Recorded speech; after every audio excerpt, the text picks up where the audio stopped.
ಬಾಂಗ್ಲಾದೇಶದ ವಿಮೋಚನೆಗಾಗಿ ನೆತ್ತರು ಹರಿಸಿದ ಭಾರತ ಇದೀಗ ಕಣ್ಬಿಟ್ಕೊಂಡು ಬಾಂಗ್ಲಾದಲ್ಲಿ ಅಲ್ಪಸಂಖ್ಯಾತರ ಮೇಲೆ ನಡೆಯುತ್ತಿರುವ ಕ್ರೌರ್ಯವನ್ನ ನೋಡುವಂತಾಗಿದೆ. ಪಾಕಿಸ್ತಾನದ ಕಪಿಮುಷ್ಟಿಯಿಂದ ತಪ್ಪಿಸಿಕೊಳ್ಳಲು ನೆರವಾದ ಭಾರತಕ್ಕೆ ಸದ್ಯದ ಬಾಂಗ್ಲಾದೇಶ ನೋವಿನ ಹೊರತು ಬೇರೇನೂ ನೀಡ್ತಾ ಇಲ್ಲ.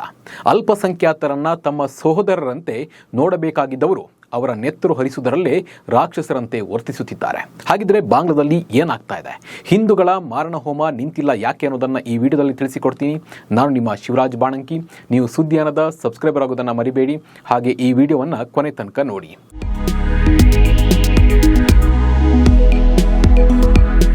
ಬಾಂಗ್ಲಾದೇಶದಲ್ಲಿ ಮತ್ತೋರ್ವ ಹಿಂದೂ ನಾಯಕನ ಭೀಕರ ಹತ್ಯೆಯಾಗಿದೆ. ಬಾಂಗ್ಲಾದೇಶ ಪೂಜಾ ಉಜ್ಪನ್ ಪರಿಷತ್ನ ಬಿರಾಲ್ ಘಟಕದ ಉಪಾಧ್ಯಕ್ಷರಾಗಿದ್ದ ಬಾಬೇಶ್ ಚಂದ್ರ ಅವರನ್ನ ಭೀಕರವಾಗಿ ಹತ್ಯೆ ಮಾಡಲಾಗಿದೆ.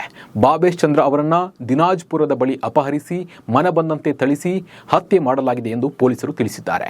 ಹತ ಬಾಬೇಶ್ ಚಂದ್ರ ಅವರ ಪತ್ನಿ ಹೇಳುವಂತೆ 2 ಪ್ರತ್ಯೇಕ ಬೈಕ್ಗಳಲ್ಲಿ ಬಂದ 4 ದುಷ್ಕರ್ಮಿಗಳು ಬಾಬೇಶ್ ಚಂದ್ರ ಅವರನ್ನ ಅಪಹರಣ ಮಾಡಿದ್ರು.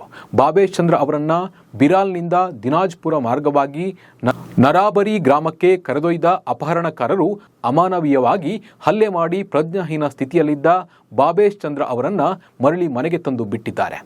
ತಕ್ಷಣ ಅವರನ್ನ ಬಿರಾಲ್ ಉಪಜಿಲ್ಲಾ ಆರೋಗ್ಯ ಕೇಂದ್ರಕ್ಕೆ ಕರೆದುಕೊಂಡು ಹೋಗಲಾಯಿತು. ಆದರೆ ಹೆಚ್ಚಿನ ಚಿಕಿತ್ಸೆಗಾಗಿ ದಿನಾಜ್ಪುರ ವೈದ್ಯಕೀಯ ಕಾಲೇಜು ಆಸ್ಪತ್ರೆಗೆ ಸಾಗಿಸಲಾಯಿತು. ಆದರೆ ಚಿಕಿತ್ಸೆ ಫಲಕಾರಿಯಾಗದೆ ಬಾಬೇಶ್ ಚಂದ್ರ ಕೊನೆ ಉಸಿರು ಎಳೆದ್ರು ಅಂತ ಹೇಳಿ ತಿಳಿದು ಬಂದಿದೆ. ಮೊಹಮ್ಮದ್ ಯೂನಸ್ ನೇತೃತ್ವದ ಮಧ್ಯಂತರ ಸರ್ಕಾರ ಅಸ್ತಿತ್ವಕ್ಕೆ ಬಂದ ನಂತರ ಬಾಂಗ್ಲಾದೇಶದಲ್ಲಿ ಅಲ್ಪಸಂಖ್ಯಾತರ ಮೇಲಿನ ದಾಳಿಗಳು ಹೆಚ್ಚಾಗಿದೆ. ನೆರೆಯ ದೇಶದಲ್ಲಿ ಹಿಂದೂಗಳ ಪರಿಸ್ಥಿತಿ ತುಂಬಾ ಕೆಟ್ಟದಾಗಿದ್ದು, ಅತ್ಯಾಚಾರ, ಕೊಲೆ ಮತ್ತು ದೇವಸ್ಥಾನಗಳನ್ನು ಅಪಪವಿತ್ರಗೊಳಿಸುವ ಘಟನೆಗಳು ನಿರಂತರವಾಗಿ ನಡೀತಾ ಇವೆ. ಕಳೆದ ತಿಂಗಳು ಆಯಿನ್ ಓ ಸಲೀಶ್ ಕೇಂದ್ರ ಎಂಬ ಮಾನವ ಹಕ್ಕುಗಳ ಸಂಸ್ಥೆ ಬಿಡುಗಡೆ ಮಾಡಿದ ವರದಿಯಲ್ಲಿ ಬಾಂಗ್ಲಾದೇಶದಲ್ಲಿ ಹಿಂದೂಗಳ ಮನೆ, ದೇವಸ್ಥಾನ ಮತ್ತು ಅಂಗಡಿಗಳ ಮೇಲೆ 147 ದಾಳಿಗಳು ನಡೆದಿದ್ದು, ಸುಮಾರು 408 ಹಿಂದೂ ಮನೆಗಳನ್ನು ಧ್ವಂಸ ಮಾಡಲಾಗಿದೆ. 306 ಮನೆಗಳಿಗೆ ಬೆಂಕಿ ಹಚ್ಚಲಾಗಿದೆ. ಅಲ್ಪಸಂಖ್ಯಾತರಿಗೆ ಸೇರಿದ 113 ಅಂಗಡಿಗಳನ್ನು ಹಾಳು ಮಾಡಲಾಗಿದೆ. ಅಹ್ಮದಿಯಾ ಪಂಗಡದ 32 ದೇವಸ್ಥಾನಗಳು ಮತ್ತು ಮಸೀದಿಗಳ ಮೇಲೂ ದಾಳಿ ಮಾಡಲಾಗಿದೆ. 92 ದೇವಸ್ಥಾನಗಳಲ್ಲಿನ ವಿಗ್ರಹಗಳನ್ನು ಒಡೆಯಲಾಗಿದೆ ಎಂದು ಉಲ್ಲೇಖವಾಗಿದೆ. ಈ